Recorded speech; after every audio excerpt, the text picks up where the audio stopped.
What's going on, guys? Aaron from Top Tier Gaming here, and today I'm coming at you with an updated Dinomorphia deck. Post Cyberstorm Access, this deck got amazing support in the form of a brand new counter trap for the strategy, and it really helps this deck sort of elevate it from where it was before. And it also got one more piece of support that I am playing in this extra deck. So before we hop into it, I do want to let you guys know, Discord link down below along with all of my other social media links. Also, I'm trying to hit 15,000 subscribers, so if you do enjoy this Yu-Gi-Oh content and you like what you see here, feel free to like and subscribe. It really helps me out and what I do here on the channel. And of course, with Dinomorphia finally getting some welcome upgrades, I'm super excited to be profiling this deck because I don't think I actually have since my second place regional list. And this is a favorite deck of mine, so I'm super excited to do the profile. And without further ado, let's hop into it. Alright, so starting with our Dinomorphia lineup, I am playing 3 Theresia. Obviously, you are going to maximize this card because, one, she's like your only monster starter, so you really want to see her in your opening hand if at all possible, and you need copies of your Dinomorphia monsters in your deck to activate your fusion trap. So while we are playing 3 Theresia, and we are also playing 3 Diplos, I wish we didn't have to play 3 Diplos because Diplos isn't particularly great. He's okay, like in some grind game states especially, being able to send Dinomorphia cards from your deck to your graveyard is fine. And he also has like a little burn damage effect, which is cool. But he's nowhere near on the level of Theresia, but you do need as many copies of him as possible to make sure you can resolve your fusion traps as often as you possibly can. So we are maximizing all of the possible main deck Dinomorphia monsters, and then I am also deciding to run 1 Miscellaneousaurus. Misk is like really good in this deck because, one, it protects your Theresia from random hand traps that normally aren't that good versus you, like something like Valor on Theresia, where normally that card isn't getting much value. Miscellaneousaurus can protect her so that you're able to set very important traps from your deck. But most importantly, this is another way to protect your Rex, which is sort of what this whole deck strategy funnels into, is protecting Rex because he will win you games on his own. So Mist allows him to be protected from pesky spell and trap cards that could destroy him or negate him, anything like that. And yeah, we really like playing the 1 Miscellaneousaurus. For spells, I'm actually playing a lot for what would be considered a trap deck, which is not so different from my list that I actually got second place with. But I've just decided to play even more spell cards just to increase the consistency of the deck. So I am playing 3 Pot of Prosperity. Prosperity is in here essentially just to find your most important pieces, like your fusion traps or your Theresias. Again, we only have 3 main deck monster starters in the form of Theresia, so seeing your starters as much as possible is very important. Also, you do have quite a few just like flex spots in your extra deck that you don't mind banishing. So this card is completely fine and something you definitely want to maximize 3 copies of. Then I am additionally playing 3 Pot of Duality. Pot of Duality is something I really enjoy to play in this deck because it again just helps with the consistency of finding cards like Theresia and your fusion traps. And during like the mid game, this card is like not even too big of a problem since you don't have to special summon on your turn. In fact, Frenzy, probably your best fusion trap, doesn't even allow you to summon on your turn, so you don't really go into like the negative sides of duality very often, but you do have to keep in mind that when you activate this, of course, you can't special summon, which can come up for like Xyz plays or additional fusion plays, but overall I still think it's worth maining 3 duality. Then I am playing 3 Fossil Dig. Fossil Dig is essentially just 3 more copies of Theresia, which is very nice because obviously you want to see as many of this card as possible. But even if you already draw Theresia and you draw Fossil Dig and it looks like you just opened way too many monsters, you can of course search Miscellaneousaurus, which will protect your Theresia, or, you know, at worst case scenario, it will protect your Rex from other things, which is very nice. So 3 Fossil Dig is something, again, you really want to see a starter in your opening hand, and Fossil Dig is just something that maximizes that. Now do keep in mind that you are running 3 Fossil Dig with 3 Duality and 3 Prosperity, so Droll and Lockbird can come up if you open too many spells. But overall, Droll almost never hurts your deck, so it's fine overall. 1 Called by the Grave. This is here mostly because this deck's weakness is Ash Blossom, and a lot of people know that. Like, Ash on the fusion traps is very bad for this deck. So we do like to have Called by the Grave as an additional way to answer Ash Blossom, but it also just hits all the things that give this deck a hard time, like graveyard effects where Rex isn't affecting them, things like Bestial Druis Worm or Vishuda, things in graveyard that could like activate and destroy your Rex. Called by happens to be very good versus those, but also this deck just doesn't have a lot of ways to manipulate your opponent's graveyard and be an interrupt there. So even doing something like Called by the Grave, Soul Piercer, if you go first and have this card, it's very nice. So 1 Called by the Grave. Now on to the trap cards. We of course have 3 Dinomorphia Frenzy and 3 Dinomorphia Domain. These are your 6 fusion traps in the deck, and these are also starters along with Theresia. You really want to open any of these 9 cards. With the Fossil Digs, that's 12 1-card starters technically. And of course you have dualities and prosperities to get there, so the deck is very consistent. And you really want to open with these, and you want to, like, the main objective, and what I've always tried to do, is get both fusion traps turn 1, because that sort of mitigates the threat of Ash Blossom, because even if they Ash one of them, you're still able to full combo with the other no matter which order you activate them, because Kentragina can come out, banish the other trap, and still make Rex. So you really just want to be able to resolve your main play, which is to get Kentragina and Rex on the field. You really want to maximize your fusion traps. And one important thing to note going forward with Dinomorphia traps is they all have a secondary effect. Of course, both of these, their main effect is to fusion summon. Frenzy only on your opponent's turn, and Domain sort of whenever, as long as it's during the main phase. The additional effects Dinomorphia trap cards have are actually in the graveyard, and all the normal traps, like these 6, they protect you from effect damage, and all the counter traps can protect you from battle damage. So people sort of wonder how you play this deck and you survive with like 5 life points. It's because all the traps can protect you in graveyard, which is very important to note. 3 of the brand new card from Cyberstorm Access, we have 3 Dinomorphia Intact. This card is such a huge boost for the deck. One, it's another counter trap, which there weren't very many playable counter traps before, so this is another counter trap that's viable in the strategy, so it can protect you from battle damage, which is super important. But mostly its main effect is the biggest thing about this card, and it's an in-engine Solemn Strike that halves your life points, which is just so good because Solemn Strike is a little weird in this deck because you can get your life points so low. But Intact is particularly amazing because it's one of the few Dinomorphia traps that aren't like the fusion traps that you don't actually have to control a Dinomorphia monster to activate it. You just need to control a Dinomorphia card. So that what this means is you can like flip Dinomorphia Frenzy, your opponent tries to Ash Blossom, and then you can Intact because you do control a Dinomorphia card and negate the Ash Blossom. And that's really amazing. And then one of the real upsides of this card as well is it is almost impossible to lose due to battle damage while this card has been resolved that turn, because any battle damage you take for the rest of this turn is actually just half of your life points. So the only way you can actually lose from battle damage when you activate Intact is if you're at 1 life point, because you'll essentially take half a life point and it rounds up, so you will take 1 damage and lose, but that is very rare, and even if that does happen, you can actually just banish this from graveyard to protect you from that 1 damage.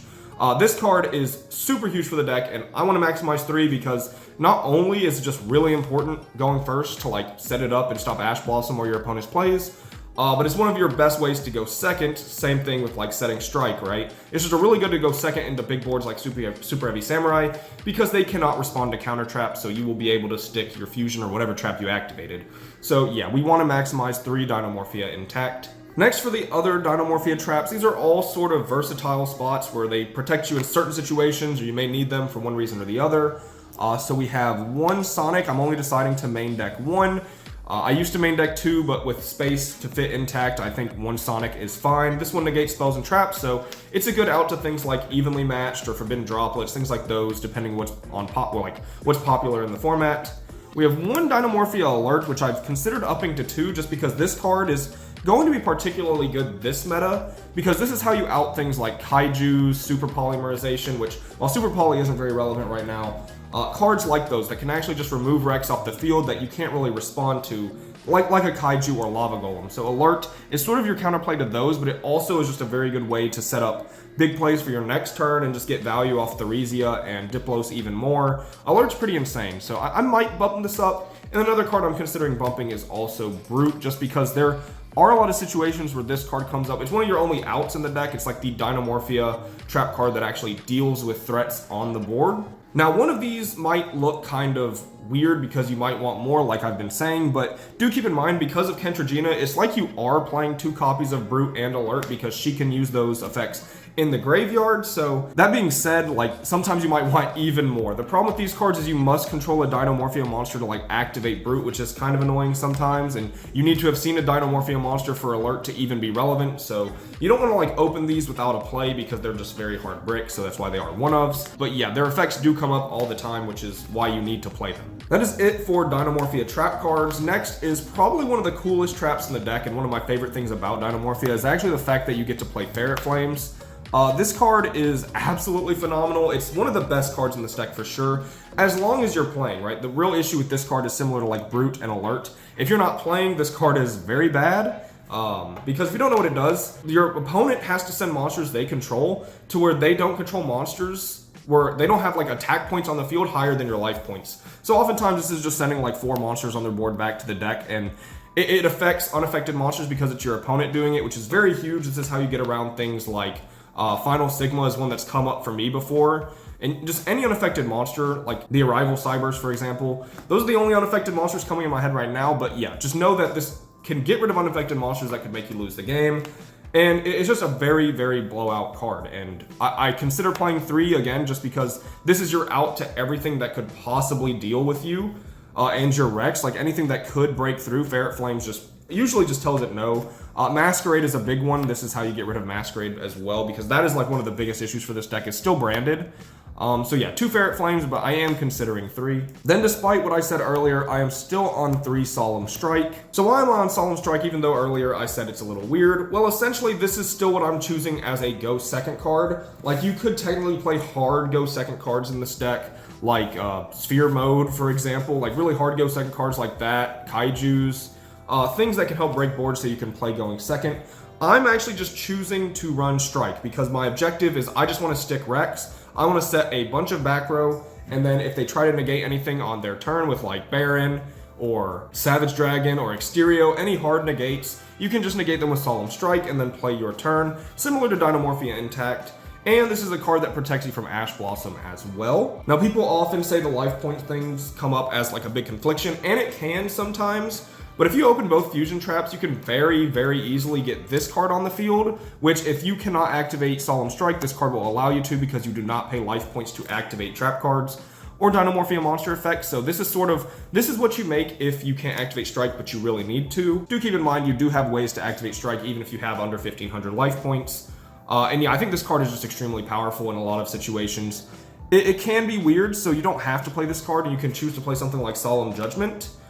Because that card is very good in this deck, but again, this is more of a go second card for me, so I felt like it's sort of mandatory to play. Next, for some more go second cards, we do have 3 copies of Ash Blossom, which the reason I play Ash, even though she's not particularly impactful, and it's something like a trap deck, you want more impactful go second cards because you can't play like the mid-range strategy as well. But Ash is very important because this deck's hardest matchup, and probably will be its hardest matchup for all time, is branded Despia. And that's simply because Masquerade can just obliterate you. Like, there's almost nothing you can do because Stealth Bergia, the card that says you don't activate, doesn't actually protect you from Masquerade, which is quite unfortunate. And like the way the text is worded, you would think it does, which is very annoying, but it does not. So you really need protection against branded, and Ash is there. And also Ash is just like a very good card to protect you from things like Triple Tactics Thrust, which can find out to your Rex. So this card's pretty good. And if people are still playing like Book of Eclipse, Ash stops that, which protects your Rex. So Ash is overall really good in this deck, and that's why I choose to play her. And then I am playing 3 Droll and Lockbird, and these are the only hand traps I'm playing, are these 6. So why am I playing Droll when Droll's like not usually seen as a good card in trap decks? Because most of the time when you activate Droll, you want to be able to finish your opponent on the next turn. For me, it's more like Droll is there to make sure my opponent's board isn't that crazy, and I can functionally set my trap cards and feel safe with it, because as long as I stick Rex, I have a good chance to win. And Droll kind of helps it to where it's almost like I go first if I Droll them, versus something like Super Heavy Samurai or decks that really need a bunch of searches. Droll is a very impactful hand trap, and even though it can be bad into some matchups, I think it's still worth playing this format, because otherwise your deck might not be able to function into whatever your opponent is doing.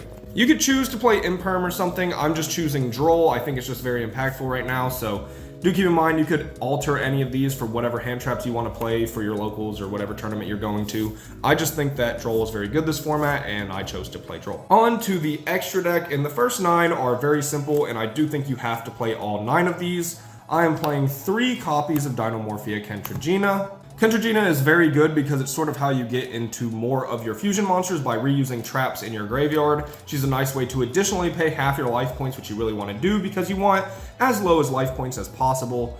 And yeah, you really funnel into Kentragina as well to get into your Rex, because she's also a gigantic beat stick if your life points are low enough. And then of course we are playing 3 Rexstrom, which is sort of like the heart and soul of the deck. You really want to be making this on your turn 1. or not your turn 1, but I guess the first turn where you can put him out on the field.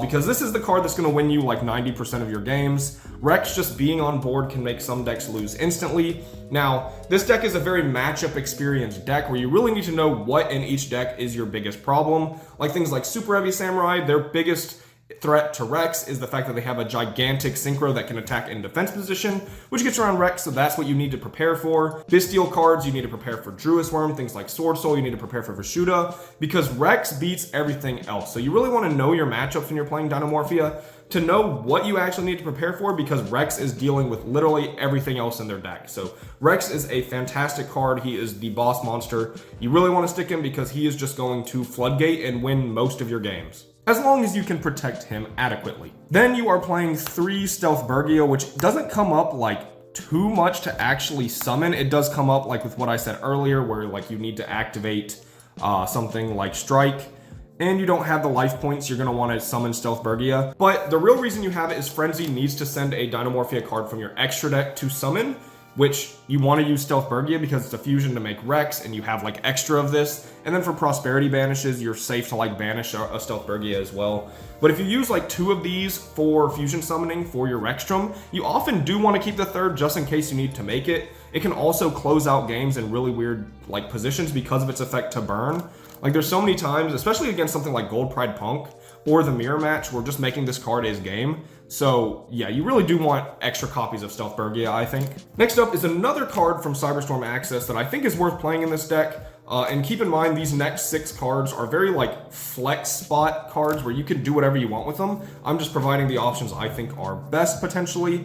I am playing the Chaos Angel, brand new from Cyberstorm Access. This card's very nice because if you do have like extra Stealth Bergias or Kentraginas, you could summon a Theresia and synchro with them for Chaos Angel, who's just like a 3500 beat stick that gets the Dark Effect, which monsters you control can't be destroyed by battle, which is pretty good. While I don't see the Dark Effect actually coming up that much, it is nice to know that's the effect you get off Chaos Angel. And when you summon, you can target a card and banish it. So it's a good way to like reuse cards you don't really need on field for like a giant beat stick that is an out to things. So I do think the Chaos Angel is worth playing. Next up, we have Psychic End Punisher, which is phenomenal in this deck. You don't make it very often. It's very difficult to make. The only way you're actually making this card is with Ash Blossom because it's the only tuner in your deck. But you do have like a couple of different ways to use Ash to make this. You can use Ash and a Rexstrom you have on field, or a Theresia and Diplos. So you have a couple ways to get to level 8, and if you make Psychic End Punisher, it's usually game because you're often like under 100 life points if you're like in a grind state, but you very often very quickly get to 1000 or lower. And of course, Psychic End Punisher under these conditions is fantastic because the first battle phase it gets, it's going up to like 10,000 attack. So you can very easily finish out games with this, which is very good because you do want to finish games as quickly as possible because you are not very good once the time bell rings because your deck tries to get as low life points as possible. So Psychic End Punisher is a very good card that can finish games quickly. Then I am playing 1 Logia and 1 Dolka. These are just really good Xyz monsters because you can make them. I mean, you're playing dinosaurs, so these do come up. Dolka in particular I like because it negates Ash Blossom, so if you're in a situation where you don't have any other way to protect a fusion trap, something like Dolka can, and it also gets around things like Vishuda, Druis Worm, cards that would actually out your Rex in the grave or hand. So yeah, Dolka's really probably the better Evolzar in this deck, but Logia can protect you from things like Lightning Storm, for example, Runic Flashing Fire, spells and traps that would destroy your Rex, so both of these come up in certain situations, so I do play both. And the last package I play is the Raiders Knight and the Ark Rebellion. This is something I've played in this deck for a while, and I think it's pretty good because it's another way you can just finish the game very easily. This one not requiring Ash, all you need is Theresia and Diplos, or 2 Theresias, any 2 level 4 dark monsters, and it's just another way to close out the game very quickly. Like, your extra deck has a lot of cards that are very good at just closing out the game. This card can just finish games on its own, so it's another package that you can play. Otherwise, you can play like Tornado Dragon or Zeus in these slots and just play your 6 flex spots kind of how you want to. These are just the 6 that I like playing. I don't think Zeus comes up that often. When Ark Rebellion does come up, it is game winning. Alright, that is going to be it for this Dinomorphia deck profile. I do hope you guys enjoyed. If you have thoughts on the deck, leave them down in the comments below. Maybe cards I should try out, cards that you think are good in this deck that I'm not playing maybe. I'll be sure to read the comments, any discussion you want to talk about the deck, like matchup experience, anything like that, because I have piloted this deck to a second place finish at a regional last year, and it's one of like my favorite decks. I think it's really fun as a trap strategy because it doesn't really play like the slow, grindy type trap style. It really just puts out big bodies really quickly, and you try to finish the game as quick as possible. And of course, this deck plays on a Razor's Edge, which can be pretty fun at times as well. So, yep, I think it's a really solid deck, and it got a huge upgrade from Cyberstorm Access. So with all that being said, I hope you guys enjoyed. If you did, leave a like and subscribe. This has been Aaron from Top Tier Gaming. Bye, YouTube.